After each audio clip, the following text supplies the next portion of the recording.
it up, Badlands. Explain those Badlands. That's a hell of a name.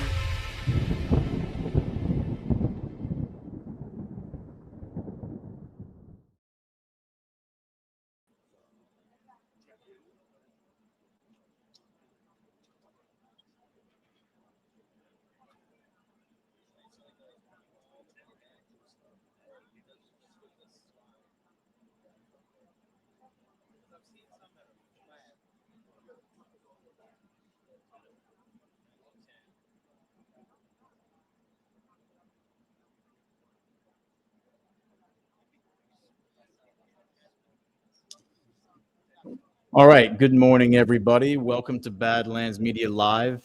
I'm your host, Gordon McCormick. We are waiting on Bibi Netanyahu to arrive at the White House for the highly anticipated, at this point, meeting between him, bilateral meeting between him and President Trump. Thanks for joining us. I think those who are watching probably are familiar with the events of the past week. First, you had all the stuff at the UN where, as we wait for this, just to give everyone a breakdown of the schedule of what we're looking at today. We have, let me make this bigger. Okay, so here's Trump's schedule. Right now, Trump is signing executive orders, although my understanding, just talking to Jessica, that maybe they're still waiting on that, or that maybe it started late. 11 o'clock is what time Netanyahu was scheduled to arrive. I figured I'd just go ahead and go live while we wait on that. That has not happened yet. 11:35 is when the actual bilateral meeting is scheduled. They're calling this closed press. So I think that means that they're still going to do the situation where he sits in the Oval Office with Netanyahu and they talk. And then they have the lunch at 12, and then they have the press conference at 1:15. So we have, on Badlands, we have the lunch is obviously closed off. This bilateral meeting in the White House might also be closed off. I don't know. They're calling it closed press. So we're on Badlands. We have it separated into two different streams. The first stream will be this bilateral meeting in the Oval Office. The second stream will be the press conference early this afternoon. I'm going to try to cover both. So yeah, just to avoid confusion, because it looks like when you look at our Rumble page that there's two different Netanyahu streams, and that is intentional. All right. So again, thanks for being here. Let's come in here. I will, as we wait for them, I'll just provide a little bit of commentary. So I was posting about this on the socials. Let everyone know we're doing this.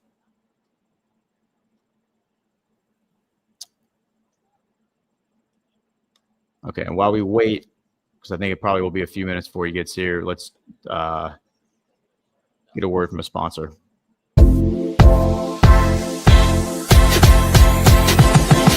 Deodorant should do more than cover you up. It should protect you all day long. Dude, the deodorant stick is legit. I like the mint one. And, you go work out and you kind of get like, you get funky if you work out. Dude, like at the end of my workout, like I'm sweating, shirt got all those sweat. Like I'm like, dude, I still smell good. Like I absolutely love it. If you guys haven't tried it, try it. That's the difference with Soft Disclosure. No aluminum, no chemicals, just clean, natural ingredients that fight odor and keep you fresh through every workout, every meeting, every moment. I've always struggled with the, like, you can't use aluminum deodorant because you're going to die if you use it kind of thing, because all of the non-aluminum deodorant products suck pretty much. Yeah. This is different. This is all day. You're all day good, and you're not putting any of that disgusting chemicals right near your lymph nodes. Soft Disclosure deodorant, real protection, real freshness, built on truth. Available in mint and lemon grapefruit. Visit softdisclosure.com and use promo code Badlands for 15% off.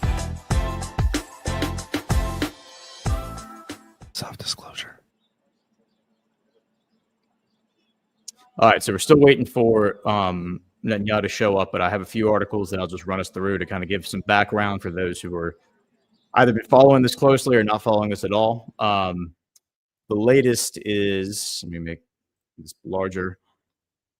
So Trump says the talks on Gaza deal are in final stages. This is from yesterday. Bibi wants peace. Hamas respects the Arab world. He's referencing there that Hamas respects the Arab League and respects what the Arabs are all saying. Sorry, I keep checking back whenever I hear noises on the White House stream. This is just posted 12 minutes ago from the Times of Israel. Netanyahu on his way to meet Trump. White House says Gaza deal very close. Both sides will be unhappy. So that's the first time that I think we've actually heard Trump say, or the White House say, that Netanyahu's not going to get everything he wants. This is the beginning of the turn that I think. I've been speculating now for a couple of days that I expect Trump to continue to back Netanyahu through this process right now, because again, I think this is exactly who Trump wants in charge of Israel, because he is just leading Israel. His hubris is like betrays him. It leads him to say things like we saw on Friday at the UN that are it's like what everyone's thinking, but no one's saying from the Israeli delegation. But he has the ego to say it. Here's another headline from the Times of Israel. Trump to speak with Qatar's emir ahead of the summit with Netanyahu. White House exasperated with PM. U.S. President Donald Trump will speak by phone with Qatari Emir Tamim Al Thani before hosting Prime Minister Benjamin Netanyahu today, Axios reports. Let's go look at the Axios report. My guess is this is probably Barak Ravid. It most certainly is. Here's Barak Ravid. Netanyahu inches toward Gaza deal under pressure from Trump.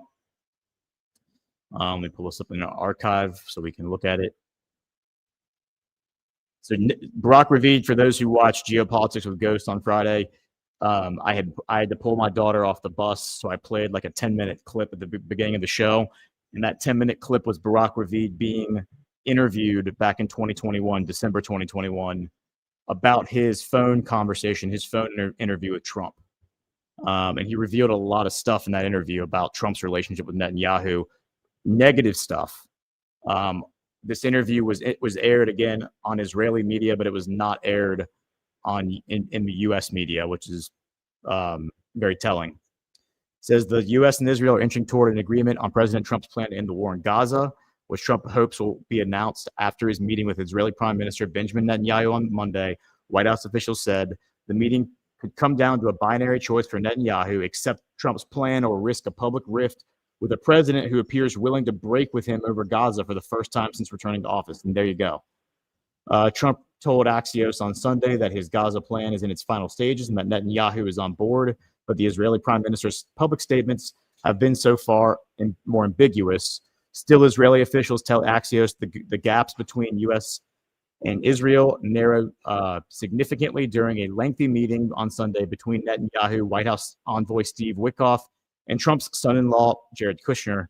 They think a White House announcement is likely on Monday. So again, Netanyahu's been in America since Thursday. He spent the weekend meeting with different people, not with Trump, but with Witkoff, with Kushner. It says here, U.S. and Israeli officials tell Axios we could see an announcement from Trump and Netanyahu on Monday. Hamas would still need to endorse the deal. My guess is Hamas is fully read in on everything, given everything that's happened. Okay, wait, we're going back. All right, so here Trump has just walked outside, and Netanyahu's getting out of the car. There we go.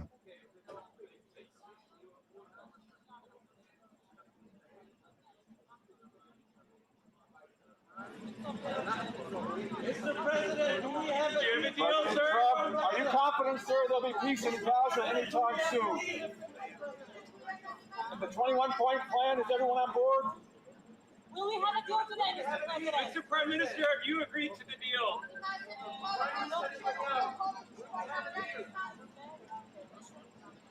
Okay, not a lot of pomp and circumstance there. There's not a lot to read into. Netanyahu shows up solo. Wait a second. Let's see who this is. All right, there's Ron Dermer. All right, there's the whole UN delegation. Those are all the people. You see Secret Service or security, but Ron Dermer and at least I saw one or two. I think one or two of the other important diplomats, maybe Gideon Saar, the foreign minister. I didn't see Israel Katz, the defense minister, but Ron Dermer being there, it makes all the sense in the world. All right, we're going to pivot out of this feed because they're not going to go for a few minutes until they get set up. They're going to say hello and sit down, and then once they get the Oval Office set up, they'll cut to that. So we'll keep this feed going, but we're going to go back to these articles. As far as the greeting goes, a few things. You'll notice that. Let me see if I can go back. Okay, so let's just analyze this for a few minutes.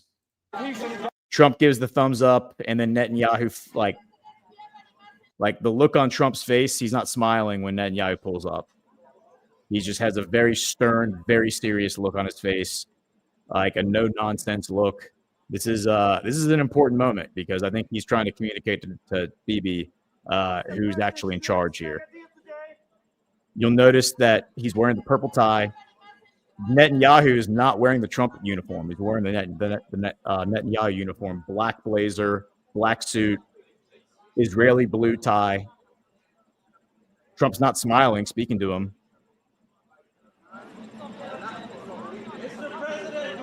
I wish I was a lip reader.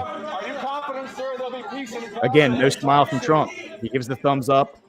Netanyahu is trying to smile. Netanyahu gives him the thumbs up. And look at what Trump's wearing right here. He's wearing the F-35 pin.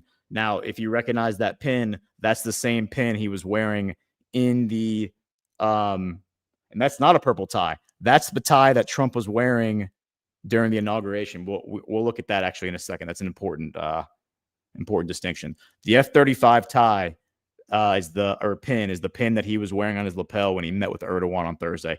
To me, these are small little things. And some people might say that I'm overreading into it, but I think that these are the kind of signals that I think Trump lays out, the breadcrumbs he lays out for people who are paying attention. This is for the Q post, the people who analyze Q posts, which I think there's from time to time value in that. This is for me the equivalent, like decoding that kind of stuff. I think is important because I think this is where he lays the signal out. His choice in tie. He'll wear the same tie at critical moments, milestones in his presidency. Remember, when Netanyahu spoke on Friday at the UN, he wore the Trump uniform. He wore the blue suit that Trump is wearing right here with the bright red Trump tie. Okay. Trump's not wearing the bright red tie. Instead, he's wearing a tie that is red with a very tight blue crosshatch pattern. It's the same tie he wore at his inauguration on January 20th. And I actually did some analysis on what the symbology of that tie means. And I think that's important here. The F-35 pin is the same pin he wore with Erdogan on Thursday. I think it's a signal that of the air superiority question in Syria that Netanyahu is currently trying to establish in southern Syria, which has to do with establishing air superiority in order to establish ground control, ground superiority. And Trump, knowing that Erdogan is and Turkey is the best bet to deter Israel from going into Syria and establishing a corridor to the Euphrates River, which ultimately will be used, I think, as a land bridge to start a war with Iran. Will we have a deal today, Mr. President? Mr. Prime Minister, have you agreed to And remember, Trump never smiles. He always is smile and he's always all smiles and jovial when he's meeting these people. This is not a meeting that I think Trump called for, except now I think he wants it. But I think originally Netanyahu probably asked for this meeting because he wants to convince Trump of everything he said in his speech on Friday. Given everything that's happened, though, I don't see that happening. I think Trump now wants the speech because he wants to put Netanyahu in his place. I expect that's going to happen behind closed doors. My expectation is that Trump is going to put Netanyahu in his place behind closed doors, and then he's going to come out and present a united front and be like, we're on the same page. We're on the same page. Here's what we're going to do. We're going to make peace.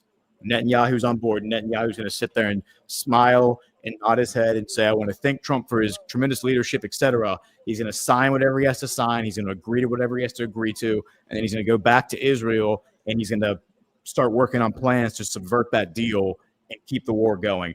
And even if he has to make a deal with Hamas and start peace with, make peace like in Gaza and Palestine, his real goal is to start a war with Iran.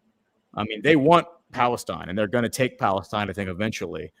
But starting a war with Iran is going to be the same net result because it's going to cause all the Muslims to fight Israel. All the Muslims are on the same page right now. The Turks, the Persians, the Arabs, the Pakistanis, even like in Southeast Asia, like the Indonesians, they're all on the same page. They're all working together for the first time in history. I don't think we've ever had a point in history where the entire Muslim world, not just the Middle East, but the Indonesian Muslims, like all of them are on the same page and they're all working together. The last time that we had the entire Middle East, like the whole Muslim Ummah, which would be back then the Turks were not around. It was just the Persians and the Arabs. That was when the Prophet Muhammad was still alive, and then the immediate aftermath of his death. They stayed united for a couple decades, and then they broke up, basically. Or there was a rift. The caliphate stayed together. There's a whole history there that we won't get into right here. Let's talk about these news stories, though, because this is all relevant. So going back to the Barak Ravid article,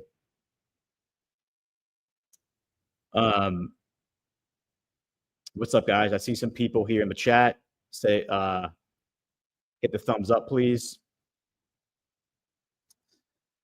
Okay, so my guess is we have about 20 to 30 minutes before they're going to start the bilateral meeting.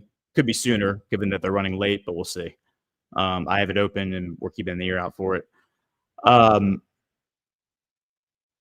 Hamas will still need to endorse the deal. Netanyahu Ravid says, driving the news, Monday's meeting at the White House will include lunch and a press conference.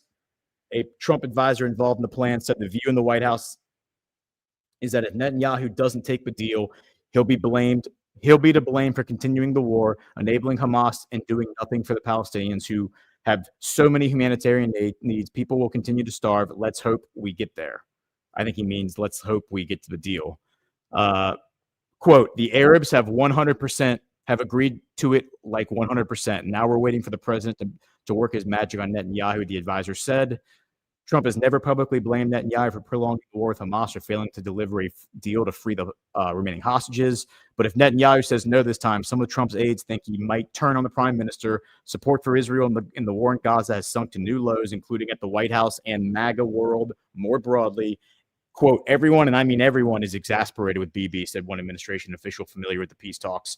Some of Trump's advisors have told him the Gaza peace process is a test for his global credibility. Love hearing that.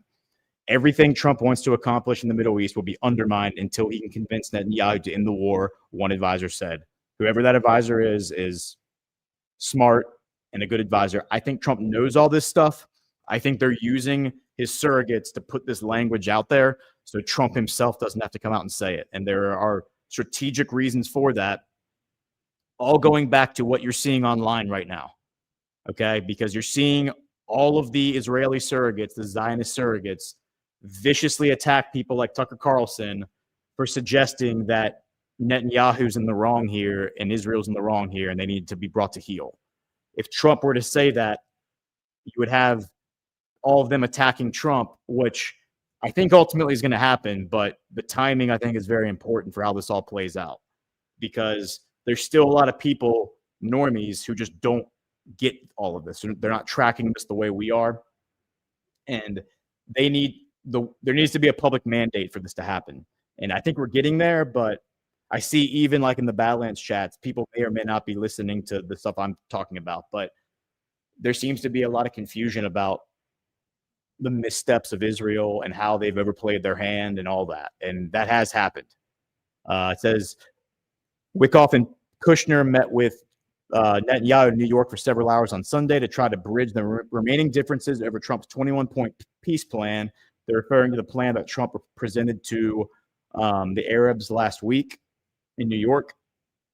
Both Wickoff and Kushner have, quote, just about had it with Netanyahu. There you go. Kushner breaking with Netanyahu. Everyone thought he was Netanyahu's puppet. The Trump advisor claimed, quote, Steve was handling Israel more and Jared was with the Arab states. There you go. But both are at their wits' end with Israel, end quote. So Jared has been the surrogate for the Arabs. Steve has been the surrogate for Israel. The most recent peace initiative was paradoxically born out of Israel's failed attempt to assassinate Hamas leaders with a highly controversial missile strike in Qatar. Quote, when Bibi sent those missiles into Qatar, he united the Gulf state Arabs, Trump's advisor said. Quote, they are all one. They speak with one voice. It was a rallying effect. And on this, for the first time, you really had a monolithic Arab world. And Wickoff and Secretary of State Marco Rubio said, aha, this is the time. And that's what's happening. Boom. There you go. Zoom out.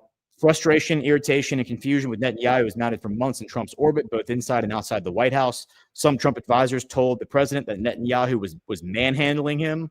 One of those advisors told Axios. Others believe Netanyahu has been making massively destabilizing decisions like the Qatar strike, mainly to help his own political survival. Quote, he is obviously very worried about his trial, a senior White House official said, adding that's probably why Netanyahu is being so aggressive. The official characterized it as, quote, invading and bombing every country on the map, end quote. U.S. and Israeli officials believe Netanyahu will now have to choose between Trump's desire to end the war and the ultra-nationalist coalition partners who are pressing him to fight on, and with whom he has repeatedly sided up to now.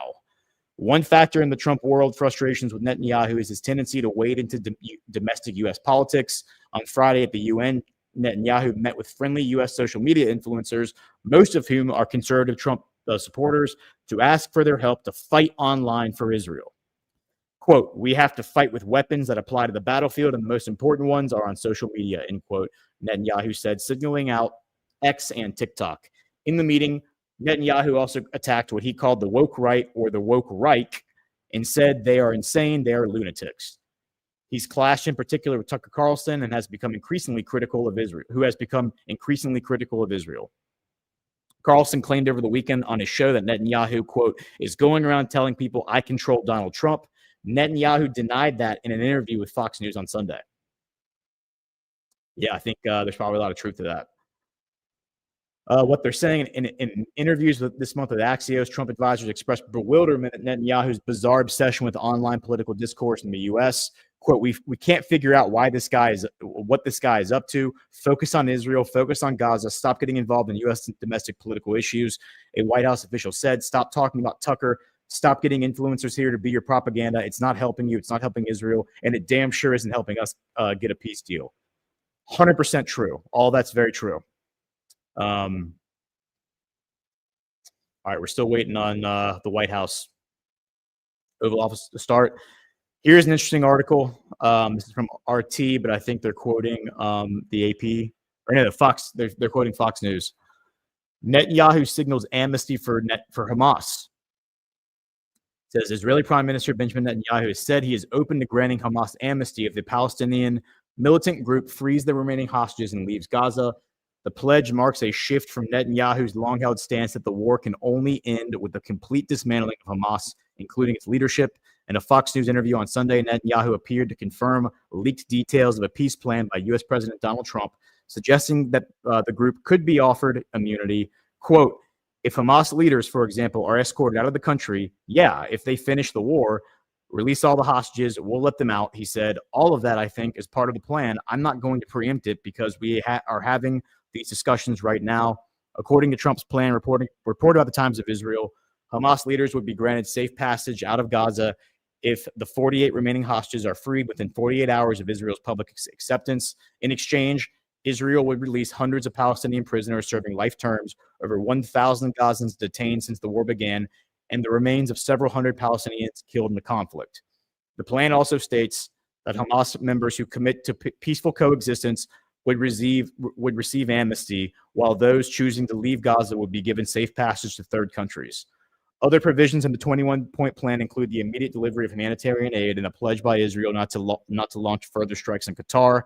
Netanyahu said he would discuss the clause with the Trump administration, but declined to say whether Israel would commit to it. Netanyahu's statements came amid Israel's continued bombardment of Gaza. The large-scale ground offensive in Gaza City has leveled neighborhoods and forced hundreds of thousands of Palestinians to flee the tent camps. An operation Netanyahu says is aimed to destroy Hamas. Okay, so let's just wrap our arms around the whole thing.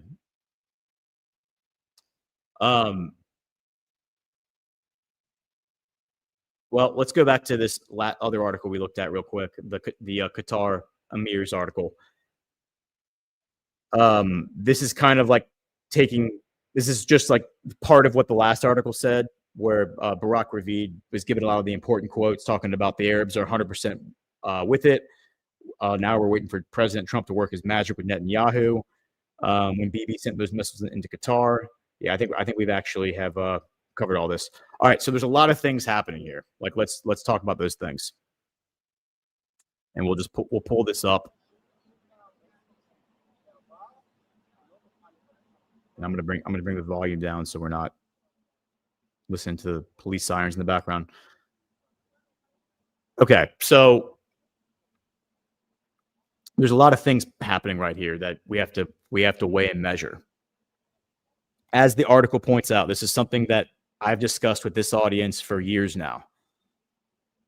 The dynamic is this: Netanyahu, I think, has a messianic, like a messiah complex, where he has been raised since he was born by the followers, the disciples of Ze'ev Jabotinsky, of which his father was the personal secretary for Ze'ev Jabotinsky. Jabotinsky is the founder of revisionist Zionism. Revisionist Zionism is the doctrine that rewrites what Zionism traditionally meant up until the 1920s. Zionism said we should all go back to Israel, like Israelis should go back to Israel and wait there for the Messiah to arrive. And once the Messiah arrives, we will create an Israeli state. We will rebuild the third temple, and we'll do all the things that the scriptures say will happen once the Messiah comes. Who's this? No, that's just another. Is that Dermer?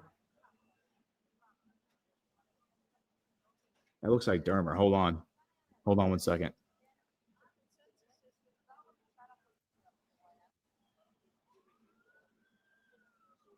That's Secret Service. Was that? There's no way Dermer just left the building.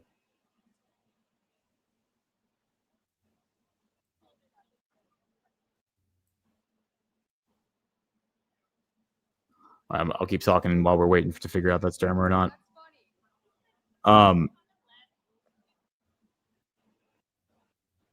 I don't think that was Dermer. That was probably a Secret Service agent, but man, that looked like Dermer. If Dermer left the room, that would signal something important. Although I would think if he was going to make a phone call, he'd go make it there's probably some place in the White House he could go make a call on a controlled line, but maybe he's going back out to the car to do it. No, that guy's Secret Service. He had a badge on. Okay, never mind. Sorry, false alarm. All right. The Messianic complex, or Messiah complex. Netanyahu has the Messiah complex. He was raised by men who rewrote the Zionist doctrine to say, we're going to do all those things first, and then the Messiah is going to arrive. Moshiach is going to arrive. Okay? Those things are establish a Jewish state, a Jewish kingdom, expand the borders of that kingdom from the Nile River in Egypt to the Euphrates River in Syria, Greater Israel. That's the land that they claim was promised to them by God. Rebuild the third temple, which is going to require them annexing Palestine, destroying the Dome of the Rock, and then rebuilding Solomon's temple on the Dome of the Rock. And there are a lot of moving parts there that are currently at play. A lot of posturing to suggest that is exactly what they're going to do here soon. And then the other one is the sacrificing of these red heifers, which we know that there were red heifers sacrificed. When it happened back in July, it was presented to the public as These red heifers are imperfect. They do not meet the, they have more than 2 non-red hairs, like gray hairs or white hairs or whatever. They're not allowed to have that. They're only allowed to have 2 non-red hairs. If there's more than 2 non-red hairs, they're not eligible. They do the sacrifice. There's videos and clips and pictures online of them doing that. They built a giant altar on the Mount of Olives. They led the cows up there. They slit their throats and then they lit them on fire. They filmed the whole thing. And then important social media, large influencer account social media figures like Awesome Jew, whose real name escapes me, but his real name's out there. He went on Tim Pool's show and said, actually, that was a head fake. The red heifers were legitimate. That was the real sacrifice. The ritual's been performed. And then he pulled like a little dime bag, as he called it, of the ashes out of his pocket. And he was like, here's a dime bag of the ashes. And we are currently performing rituals right now, faith healing rituals, where people are going there and they're rubbing the ashes of these cows on people who are like terminally ill, and they're curing blindness and they're curing cancer and they're curing all this stuff, performing miracles. Basically, they're describing the things that the scriptures say are going to happen when the Messiah is coming. And of course, this is like a callback to Jesus. So you have that element. I think like Netanyahu has been convinced his entire life. There's a video of him and Rebbe Schneerson, the most important Rebbe of the past century, in the 1980s, I think maybe 1990, telling him on camera, Moshiach will be here soon. The Messiah will be here soon. The hour is late. You have a lot of work to do to prepare for his arrival. Like, get to work. So then that's in the background, okay? That's in the background. In the foreground is what this article is talking about. In the foreground is, I'm just going to change there we go. In the foreground is the more secular political stuff, which is 2 really big dynamics. The first dynamic being these felony charges, the trial that the article talked about, that Trump surrogates, Trump's officials are describing. The moment that he is out of office, that trial begins. They've been postponing it since 2019. They've done a lot of the depositions. They've done a lot of the discovery. They've done a lot of like the pre-trial work. And every single time they actually go to like begin the trial, Netanyahu gives him a reason for why he can't. He got food poisoning one time. He's at war with Iran, like all these reasons. And the court's kind of like, all right, well, we don't want there to be a reason that you're going to say later that you got a bad trial. So we'll capitulate here. But the minute that he's out of office, they're going to schedule that trial and it's going to start. And he's facing 15 years in prison. The other big dynamic is what they describe, this ultra-nationalist coalition he's put together. Bibi Netanyahu was always a warmonger. He's always been very anti-Israel. He's always been, anti-Israel. He's always been very anti-Palestine. He's always been very anti-Arab. He's always been like fervent that they are not going to do the 2-state solution. He's been saying that for the past 30 plus years. He was campaigning on that in 1993 when the Oslo Accords were being put together, signed. And then Netanyahu became the minority opposition or the leader of the opposition in the Knesset. And then in 95, when Yitzhak Rabin, the prime minister responsible for the Oslo Accords, was murdered, assassinated by a Jewish terrorist who was also a supporter of Netanyahu, Netanyahu then campaigned for the new election on the idea that he opposed the Oslo Accords. So he's always been anti-2-state solution. That's not a surprise to anyone. Of course, Trump knows that. He said that in 2021 to Barack Ravid. However, since December of 2022, he has been forced to form this coalition with people who are far more openly radical than he is.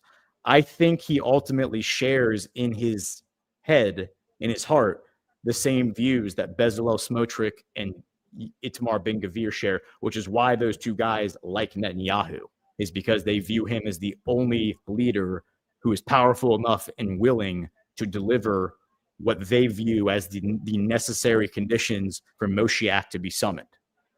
Okay. That's why they agreed to join his coalition in December of 2022, when the rest of the support from the center, from the moderates, the moderate Zionists, the moderate warmongers fell away, and they basically were like, look, we agree with Netanyahu's warmongering. We just think he's not the right guy to implement it. We like Benny Gantz better. We like, Naftali Bennett. We like those guys who ultimately want war with Iran. They ultimately want war with the Muslims, but they're going to do it in a much more nuanced way. Like, they're going to get us there by a smoother path. Netanyahu is a bull in a china shop. And at this point, with these felony charges, he just is too compromised. He's got too much baggage. We got to get rid of Netanyahu. So Netanyahu goes and cuts a deal with these ultra orthodox, the ultra nationalists, and brings them in and makes them his security cabinet, and then gets their support in the Knesset to stay in office. So that's the secular politics at play right now that are keeping Netanyahu on this path, because Naftali Bennett and Benny Gantz and Yair Lapid, they could all afford to back off right now. They could afford to come into the White House right here and say, yes, of course, like, Israel has a soft heart and we want peace with Palestine. Let's, of course, sign the deal and make peace with Palestine. And yeah, like, they would pay lip service to all of that, which Netanyahu might do here in this moment. He's just going to turn around and subvert it immediately. These other guys, I think, would stay true to that commitment in the short term, while behind the scenes laying plans to subvert it, 3 years from now, 5 years from now, 10 years from now, because they have time. Netanyahu doesn't have that kind of time. Netanyahu, for a number of reasons, has to make this happen right now. Now, I don't know if Naftali Bennett and Yair Lapid and Benny Gantz are have the messianic view that that Netanyahu has, but my understanding of the whole Moshiach thing is that the end of the Jewish calendar is October of 2027. That's the end of the 6,000-year Jewish calendar. That's my understanding. And according to the ultra-Orthodox, the Chabad, Rebbe Schneerson, when he says time is running short, in 1990, 37 years before 2027, he was like, time is running short. We only have 37 years left. On a 6,000 years time scale, you better hurry up. Well, now you only have 2 years left. You got 2 years to do this. You got 2 years to build that temple. You got 2 years to establish Greater Israel. You got to go now. I don't know if Naftali Bennett and Yair Lapid and like Benny Gantz share that view of the Messiah. They certainly share the view, I think, of Israeli domination of the Middle East, but I don't know if they're operating on with the same urgency. I think they're in their heads, they could afford to do this 5 years from now. I could be wrong about that, but that is the ultra nationalist, ultra orthodox, revisionist Zionist view of interpretation of the oral Torah, of the Talmud. And again, I don't think Benny Gantz and Yair Lapid are aligned with that.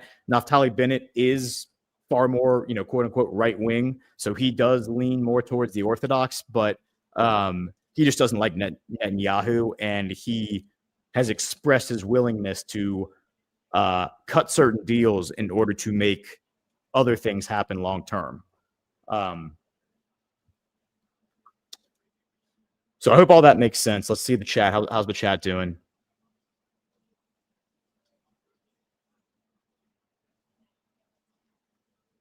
Looks like maybe we may have gotten rated, or maybe we just got a big crowd in here. Hey, guys, hit the thumbs up. Appreciate y'all being here. For those showing up, we are waiting for the Netanyahu, who's already arrived. He walked in, I don't know, 20 minutes ago. Let's see if I can find it. It was...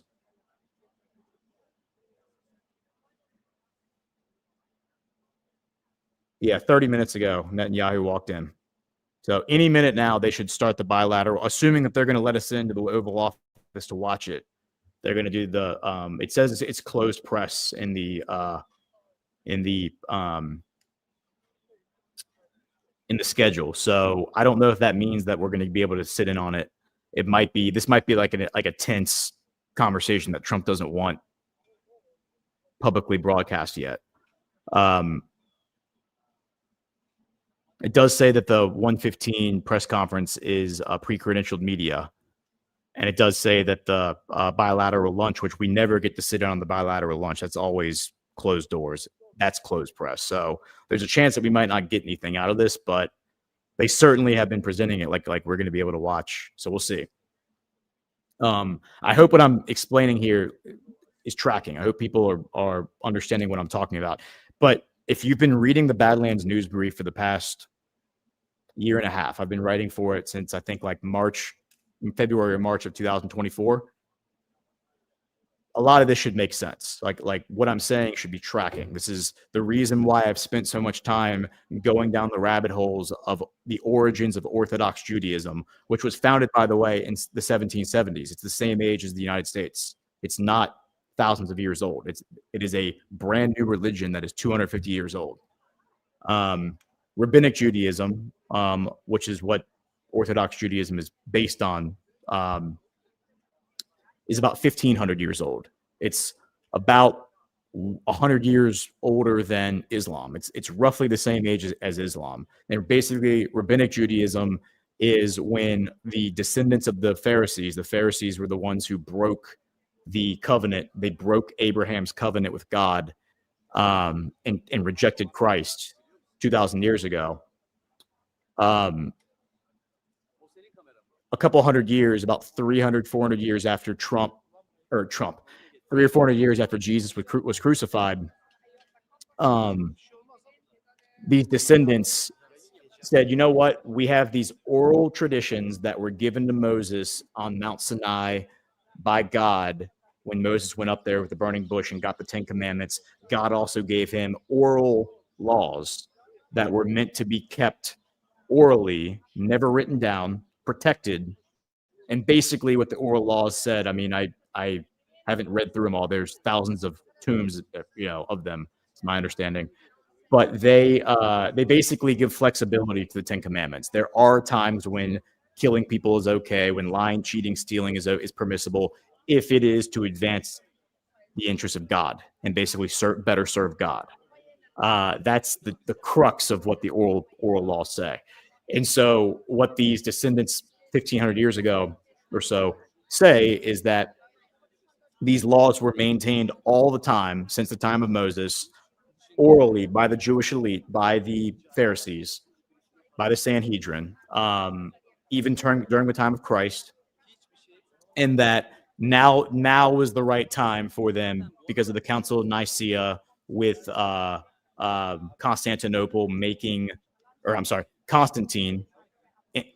Constantine making Christianity the formally making it the official religion of the Roman Empire, which is what spread it all across Europe. They were like, in response to that was 325 AD. The following century, they were like, we should start writing this stuff down. We should start writing these laws down and codifying it so that people forever will understand that there is an oral Torah, is what they call it. Now Netanyahu just calls it the Torah. He just says it's the Torah, the Torah, the Torah, the Torah. He's not referring to the Pentateuch. The Pentateuch is the first 5 books of the Old Testament. That's the scripture that Jesus and his disciples studied. He's referring to the oral Torah, and the reason they call it Rabbinic Judaism is because it puts a heightened emphasis on the rabbi. The rabbi are basically like the conduit between God and the people, kind of like the Pope is the conduit between the God and the Catholics. However, instead of it just being one person, one elected position, it's basically like all the rabbi, all the people who have reached the standard, whatever the credentials are. And all these rabbi are able to read the Torah, both the written Torah, the original Torah, and the oral Torah, and then write down their interpretation of what it all means. And then those interpretations are deliberated, they're argued about, they're discussed among the rabbis. and then they're codified into a book. And that's why the Talmud, as people say, is like thousands of books. It's like hundreds of books. Like it's a huge thing. It's not like one little book. It's because it's always being added to basically by other rabbis. They come up with new ideas, and those ideas are deliberated and then finally codified. So again, it's like this living, breathing thing where they're like figuring out, all right, when is it okay to do this? When is it okay to do that? Like, when is it okay to do something on Shabbat? Like, when is it okay to, is it okay to use this new technology, a cell phone on Shabbat? Like stuff like that. It puts a lot of power in the hands of the rabbi, just like the Pharisees and the Sanhedrin had that power in the time of Jesus. Just like Jesus, when he rebelled against the Sanhedrin, because that was what he was rebelling against, he said, you pit of vipers have betrayed God for your own enrichment, for your own glory. That's what his arguments were, and that's why the Sanhedrin did not like Jesus, and they rejected him. That's kind of where we are again. We're back at that point all over again, where this political entity of Zionism has adopted for itself the whole Jewish identity and said, like, we speak on behalf of Judaism on the world stage. We are Judaism. While there are many Jews out there who do not support Zionism and view it as a betrayal of what the original intent of the Torah was, which was wait for Moshiach to come, and then Moshiach, the Messiah, will establish the Jewish kingdom, right? So again, it's like, that's just me looking at it from the Jewish perspective. That's just me looking at it, my best understanding without being an expert, but just looking at, I've read into it enough that I think I think I've given it a pretty fair summation of what it all is. When you turn around and look at it from the Christian perspective, now let's look at it from the Christian perspective, because again, when that article we looked at earlier, for those who are just joining us, we looked at an article from Barak Ravid, which is right here. And Barak Ravid, one of the things in the article is the frustration that the Trump surrogates, the Trump officials from the White House, are taking that. It says, in interviews with Axios this month, Trump advisors expressed bewilderment at Netanyahu's bizarre obsession with online political discourse in the U.S. Quote, we can't figure out what the guy's up to. Focus on Israel, focus on Gaza, stop getting involved in U.S. domestic political issues. Well, that right there is a callback to JFK, because one of the things that bothered JFK was that AIPAC was not registered with FARA. It was not registered as a foreign lobby. I'm pretty sure it's registered as a lobby group, so they are required to report some donations. But as I understand it, because a lot of the things that are being said right now by Mark Levin and Ted Cruz is AIPAC isn't even the biggest donor to Congress. It's Qatar, it's whoever. Well, as Tucker explained, or as Ted Cruz explained to Tucker and others, AIPAC is not technically a group of foreign people, like foreign citizens influencing the U.S. government. When Qatari citizens, when Qatari billionaires come to the U.S. and lobby with politicians, which I don't like, all of that should stop. They are foreign citizens coming and lobbying on behalf of their country. They are a foreign agent imposing itself on the politics and the policies of our government. When AIPAC does it, it's American citizens lobbying on behalf of a foreign country. So that's the loophole that they use. They're like, well, we're not foreigners. We're not a foreign lobby group because we're American citizens. We're Jewish American citizens. A lot of us just happen to have dual citizenship with Israel, of course. But we're Americans, so we're allowed to do this. We have every right to lobby our government, just like any other American has the right to lobby the government. So therefore, no, we're not going to register under FARA. We're not going to register as a foreign agent, because if they did, that would open AIPAC up to a whole different level of scrutiny that JFK said was absolutely necessary. And what AIPAC said in response to this, there was a whole fight about this in 1962 and 1963 between the JFK administration and the Israel lobby. And ultimately what the Israel lobby said was, if you make us do this, it is going to end our influence over Congress.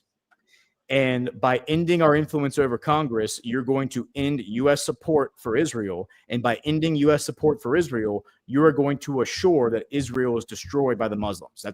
That was the line of thinking from the Israeli perspective. And again, I think I just presented that pretty fairly. I think that's a pretty fair representation, that if you are somebody who is sympathetic to Israel, who views Israel as a legitimate state that deserves to exist, you would hear that argument and say, yeah, that makes a lot of sense. Like, if we don't support Israel, the Middle East is going to destroy Israel. That's what they think. You know, that's why they said, no, we're not going to do that, Mr. President. Pound sand. It never happened because JFK was, of course, assassinated. Now, a lot of people point to that as the reason JFK was assassinated. I don't think that was the reason he was assassinated. I think it was a contributing factor. I think a lot of it had to do with the nuclear discussion and David Ben-Gurion developing this nuclear program, much of which had been stolen from the U.S., and JFK pressing him, the prime minister of Israel at the time, to allow his investigators to go in there, the inspectors to go in there and look at what they were doing. And basically every time they try to go do that, they would bring them into a room and say, see, this is all we're doing. We're just trying to develop, you know, a nuclear energy program. Still hasn't happened, by the way. Like, they don't have a nuclear energy program there, but they do have nuclear facilities there. And the allegation is that they've been developing nuclear weapons. And I think even Mark Levin has admitted they have 200 nuclear warheads, which they own illegally because they've never signed any nuclear deal. They are one of 4 countries that has never signed any nuclear deal. I think there's 2 different sets of 4 countries. There's 4 countries that have never signed one set of nuclear, like a nuclear treaty. And then there's another group of 4 countries that have never signed a different set of nuclear treaties. The only country I think that is on both of those lists is Israel. I think if you look at both those lists, the other 3 countries are different.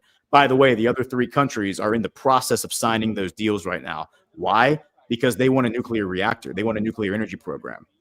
And basically, the carrot back then was, if you want a nuclear reactor, this is like the 1950s, 1960s, you got to sign this deal that says you're not going to develop nuclear weapons. Every country has signed that deal, including Iran, which is why we went over there in the 70s and we built Iran its first nuclear reactor at Bashir. So Iran has a nuclear reactor. We built it for them in, I think it was the 1970s, 1975. Russia then came in, the Soviet Union, after our relationship allegedly ended with the Ayatollah in 1979. Didn't actually end. We were still selling the Ayatollah weapons in the 1980s through Israel, by the way. The Soviets came in and they helped Iran continue to maintain their nuclear facilities. And that kind of brings us to what happened last week, because Trump and Turkey signed a nuclear deal on Thursday, the day before Netanyahu spoke at the UN. This is a big deal because, as far as Netanyahu is concerned, and the Zionists and the neocons, no Muslim country in the world, especially a Muslim country in the Middle East, should have access to nuclear energy, because giving them nuclear energy is only going to lead to the inevitable nuclear weapon they're going to develop, which is going to be used against Israel. That's the thinking. Turkey, by the way, has been a member of NATO since 1952. It's one of the most important members of NATO. Of all the people in NATO, I think it's like 30-some countries in NATO. Turkey has the second largest army in NATO. America has the largest army. Turkey has the second largest army. So they are a very important partner in NATO, and yet they are not given the most advanced technology militarily. They're not allowed to have nuclear energy. They're not allowed to have any of these things. We signed this deal with Turkey. Now, this is the second deal that, like, we're going to go build them a reactor. This is the second deal that Turkey has signed, because, as I explained last week, the Russians signed a deal with them, I think earlier this year, maybe even last year. Rosatom, the Russian state energy company, is already in Turkey right now building them a nuclear reactor. So their first nuclear reactor is underway, and I believe it's going to start producing energy in 2026. I think that's the time frame. which means they probably have been building this thing for longer than just a year or so. If I have my facts on that right, I'm pretty sure I do. Yep, here it is. The country's first nuclear power project, the Akuya nuclear power plant in southern Mersin province, is being built by Russia's state-owned Rosatom.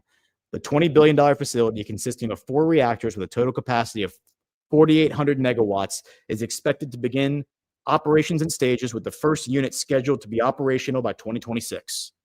So within the next 12 months, we're going to have, here's that article. Let's see if they have a month tied to it. I don't know if it's going to be early or late. Unit 1.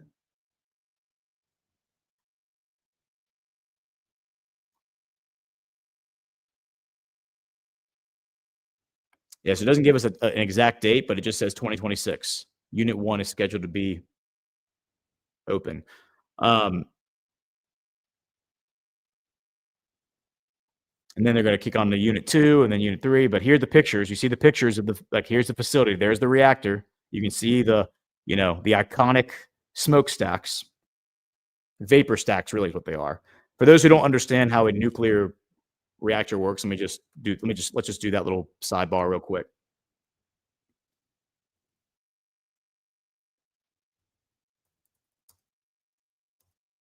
It's actually a much simpler mechanism than they lead you to believe.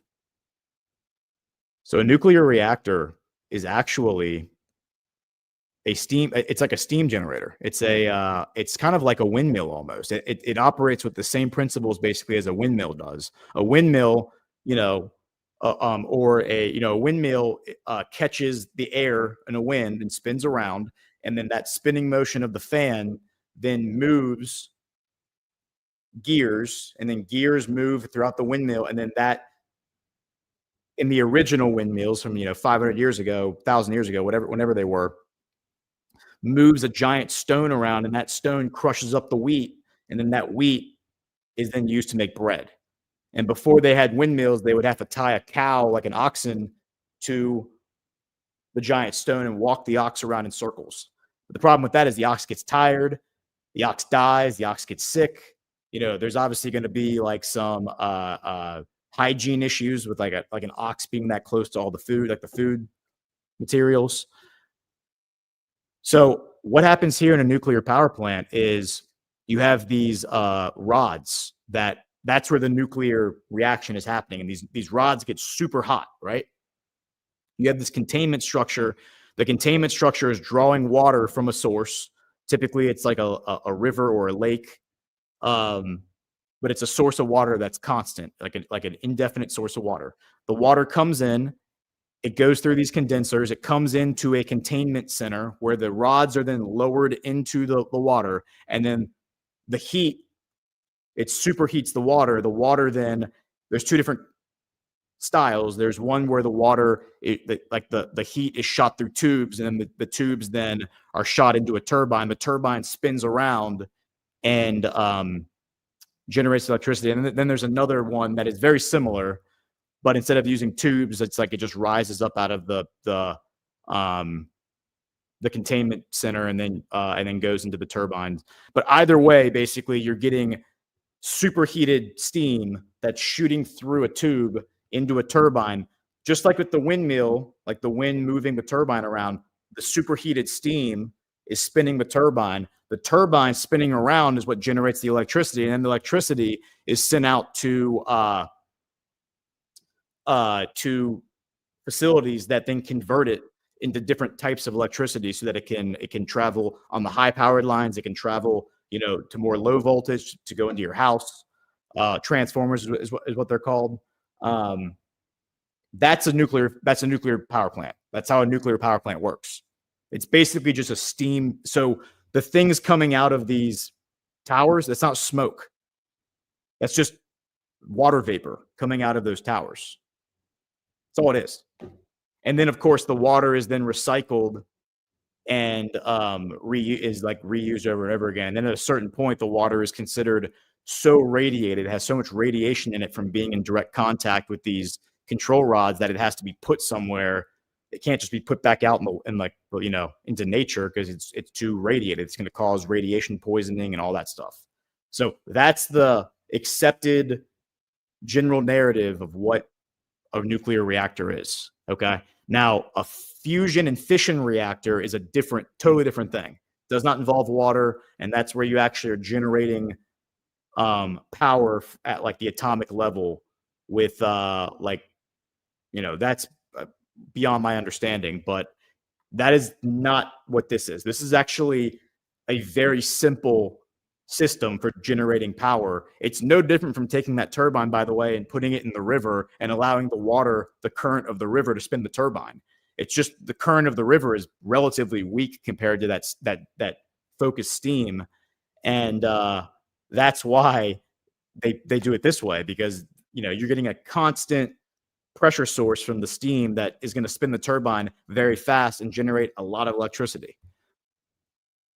So they try to overcomplicate what a nuclear reactor is. This is what a nuclear reactor is. Okay.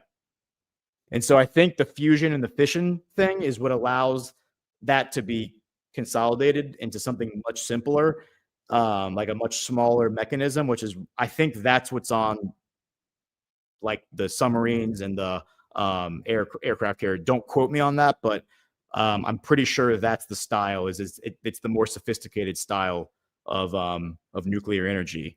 I'm sure a lot of that stuff is classified, so I doubt very many people actually know what the ins and outs of it are. But I doubt it's exactly this. I doubt it's exactly like a steam turbine. But just wanted people to understand that's what a nuclear reactor is. That's what Russia is building.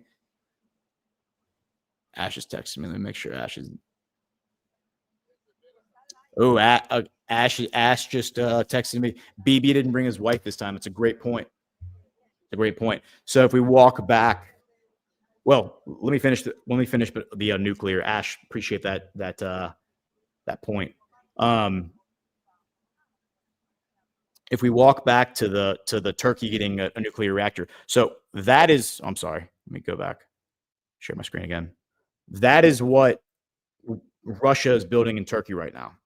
They're building those iconic giant circles are the water vapor stacks, that the water vapor is going to come out of those stacks and go into the air.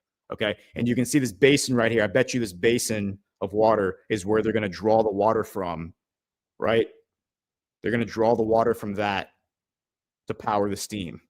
But again, when I learned that, I was like, it blew my mind. I'm like, wait, that's what a nuclear reactor is? Like, that is not nearly as sophisticated as I thought it was. Now, when you get to the control rod thing, I've actually seen that in person. I've done work at nuclear facilities for my professional life, and I've actually gotten to see like old control rods that were pulled out once they like expire, and they are very sophisticated looking. And I think the science, the technology involved in like superheating that core that then is lowered into the water, that's where the sophisticated element is, but it's really no different in theory from lighting something on fire or like superheating a spoon and then putting a spoon in a cup of water, and then the cup of water, there's going to be water vapor that comes out of the water cup because of that. It's the same principle. It's just that spoon you're superheating is getting really, really hot, and it stays hot indefinitely.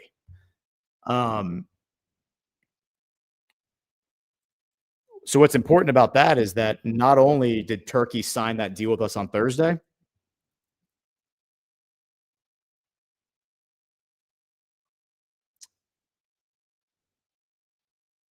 they also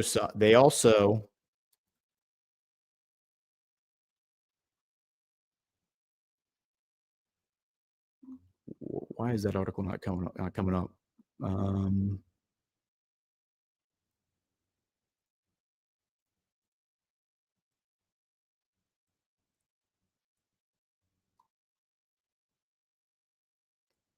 Stand by for processing. Russia and Turkey. Did RT delete that article? Russia and Turkey, what I'm looking for, guys, is that Russia and Turkey just signed a $25 billion deal over the weekend. So right after Trump signs this deal with Turkey, Russia announces its own deal with Turkey. Another deal. This is on top of the one they're already.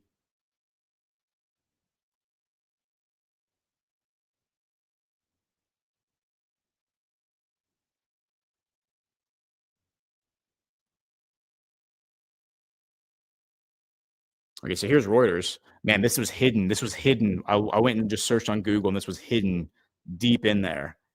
So here's Reuters. Iran and Russia. Okay, I'm sorry. So it wasn't Turkey. I was getting my my countries mixed up. It was Iran and Russia signed a $25 billion agreement to build 4 more nuclear power plants. So you have the U.S. coming into Turkey and building them a nuclear power plant. Russia had already signaled they were doing this, but now they have a $25 billion deal to sign it with Iran. So I got Iran and Turkey mixed up. But Iran and Turkey, I think, are going to be the two critical countries that are going to play out in this potential war that's going to happen in the Middle East. That's going to be driven by the deep state, driven by Israel. If I go show you what that is, and then we'll talk about Netanyahu's wife.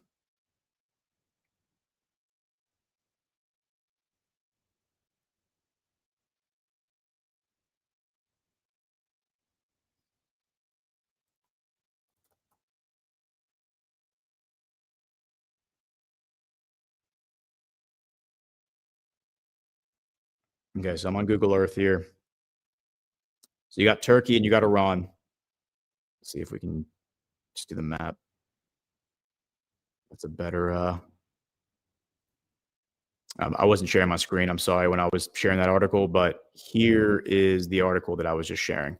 Iran and Russia signed $25 billion agreement to build 4 power plants. And I'm still watching the feed, guys, and nothing's happened. So we're still waiting. At this point, it's 12:16. So I don't know if they're going to do. I don't think they're going to do a White House meeting.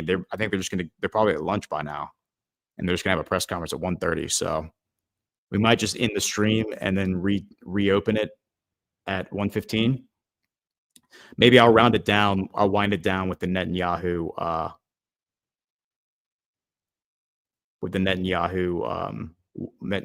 wife.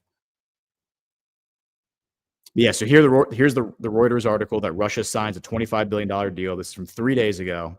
So this is from Friday. So the day after Trump says, I'm signing a deal with Turkey, Russia's already signed a deal with them. Iran signs a deal with Russia, $25 billion. Remember, Trump has signaled that he's going to sign a deal with Iran as well, that he's going to help Iran develop a nuclear power. I think this is all Sovereign Alliance Golden Age stuff, in my opinion.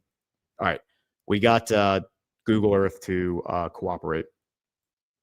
So look, if you look at the map, so Turkey is the key member of NATO.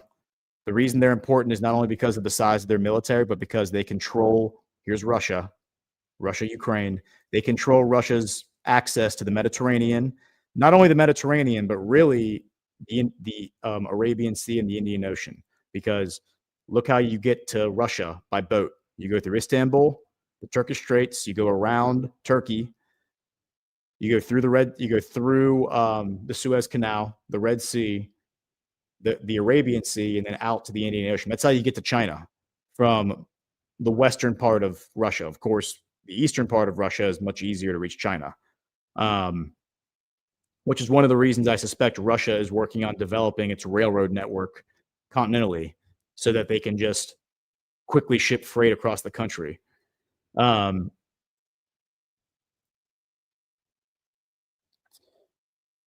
Now, here's Iran. Iran and Turkey share a border. This is Kurdistan. The border of Turkey and Iran is called Kurdistan. Kurdistan extends all the way down to the Euphrates River. Here's the Euphrates River that I was talking about that runs through Iraq and Syria. And what Netanyahu is doing right now is, you can see this dashed line right here. This dashed line is where they are flying F-35s over this area, trying to establish air superiority. They're doing airstrikes against al-Jilani's forces, this, technically the recognized Syrian military. And the idea is they're going to turn this into a autonomous zone That doesn't belong to anybody. Doesn't belong to Syria. Doesn't belong to kind of like a buffer zone, right? Doesn't belong to Syria. Doesn't belong to Israel. Doesn't belong to anyone. But the goal, of course, is for long term for it to become part of Syria. I mean, part of Israel, rather. But really, what they want is they want a corridor along the border with Jordan to the Euphrates River, which is all the way over here. And there's a road right here that runs through at Tomp and to Iraq. And at Tomp right there is a large U.S. military base. So the U.S. military has always controlled like a 50-mile radius right here. I think it's 50 miles. Okay. And so that is one of the reasons that I think it's practical for them to have this corridor, because they were going to have U.S. troops, like a U.S. base right there that can protect them from whatever. Right. And so if you're Trump and you're the White Hats and you're trying to deter that from happening, because if they reach the Euphrates River, the Kurds, traditionally, this line right here is Kurdistan, this dotted line. But the Kurds, since the Syrian civil war, have really pushed all the way up and control the territory all the way up to the Euphrates River now. They've been longtime allies of Israel since Israel was created. And the Kurds are going to help them move through Iraq and get them to Iran, because Kurdistan extends all the way through northern Iraq. In Iraq, I think, is like a shell of its former self. I don't even know who's in charge in Iraq at this point. It's like the CIA basically is in charge. It's just a totally failed state. It's a totally collapsed state. They have a government that is like formally recognized and that, has participated in bilateral talks and multilateral talks with the other Arabs, but they don't really have any clout or power or, I doubt, trust beyond just optics. So I think what the Black Hats want is they want a war between Turkey and Iran, because if they can get Iran to attack Turkey, that means Article 5 gets initiated. All of NATO goes to war with Iran. Iran is a key ally of Russia at this point, and then they get their NATO-Russia war. What the White Hats, I think, want, and this is total speculation, the Black Hat plan is less speculative. It's just more of like common sense. Like that just was what makes sense. You would get Iran and Israel to fight. If you could get Turkey and Iran to fight, that would be even better. But Iran and Israel fighting is, destabilizes the Middle East. Turkey kind of plays both sides. Turkey, they have one foot in the EU. They're like an observing member of the EU. They're a key member of NATO. They collaborate with the Europeans. 20 years ago, they wanted to become a European nation. That was their goal. Since then, under Erdogan, they've pivoted back to the Middle East in China and stuff. And now they're trying to join the SCO. They're trying to join BRICS. They have one foot in that. So the Black Hats want to see Turkey go to war with Iran. I think the White Hats, I would think their plan would be to go into Syria and stop the IDF from ever reaching Iran. And so there is no ground war with Iran. And if they can get Israel and Netanyahu to attack Turkey, that then gets NATO in a war against Israel, which I don't think we would actually fight. I just think that would become leverage. All of the European continent, Canada, the United States going to war with Israel, that would basically bring Israel to its knees, and it would become totally like at our mercy, which may happen. I think that's like a pretty possible, likely outcome from a White Hat perspective to avoid as many people dying as could die in the other scenario. So going back to what Ash was saying, and I'll pull up this feed just in case they do something. Netanyahu brings his wife. This is July 23rd, 2024. He goes to Congress. He gives the famous speech at Congress. He gets 58 standing ovations in a 51-minute speech. Sets the record for it. The previous record, of course, was held by Netanyahu himself. He then goes to Mar-a-Lago a few days later. He brings his wife, Sarah. She's there. Trump even makes a note about, I have Sarah, BB.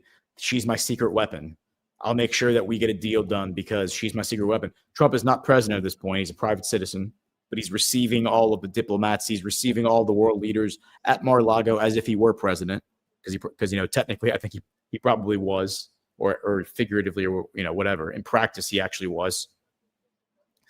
Then Netanyahu comes back again, and worth noting that Melania was not at that lunch. They had like a lunch at Mar-a-Lago. Melania was not there. Sarah Netanyahu was there. Melania was not there. Her own house, and she's not there. Very telling. Netanyahu then comes back again, and I think he brought Sarah last time. Let me see. He may have even brought Sarah this time. He just didn't bring her to the White House. Let's just get the actual facts here.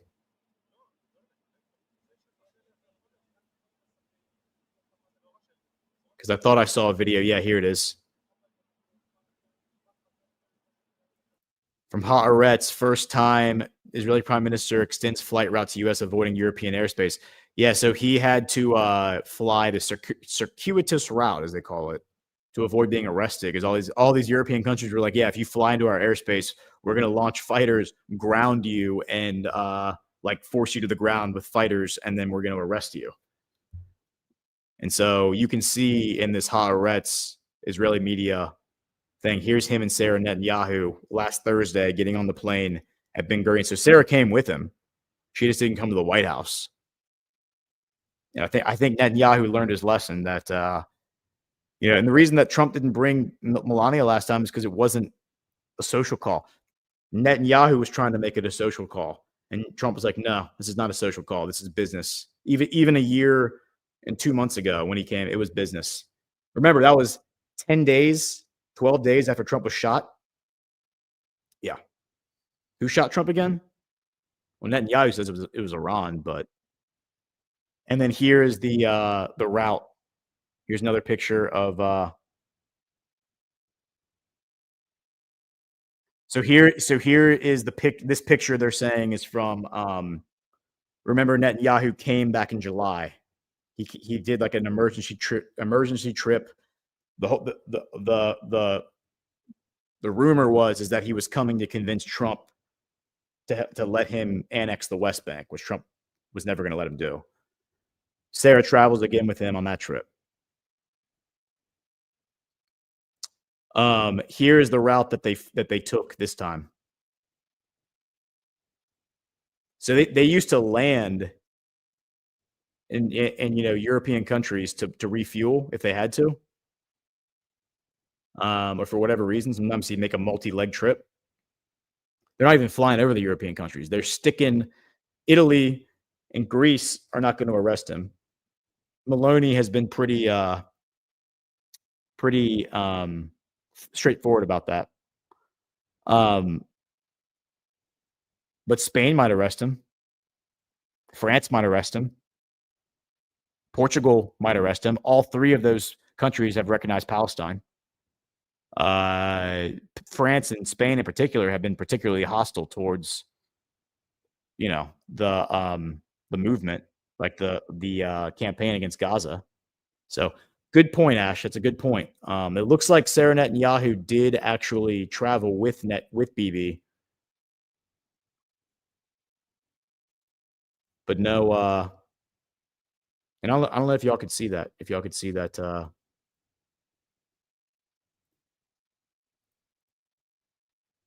me make it a little bigger.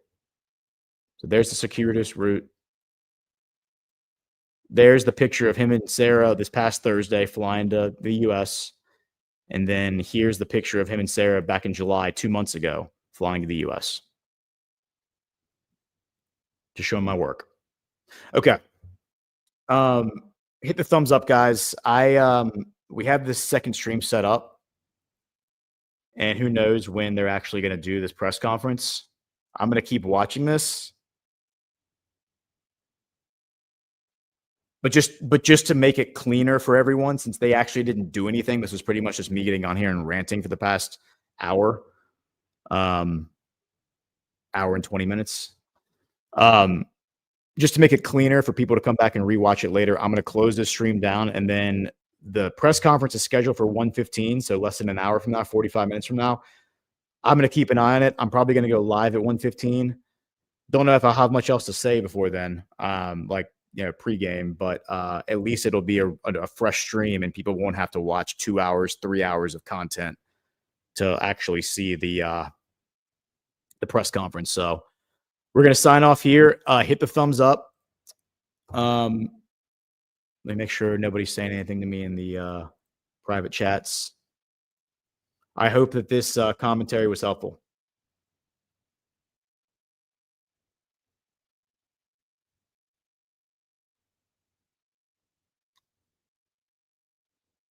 Oh yeah, true deplorable. Thanks for the heads up, or thanks for the shout out. Go to Alpha's Patel Patriot. Stand by for processing. Hold for amateur hour, guys. Yes, this is amateur hour. That's correct.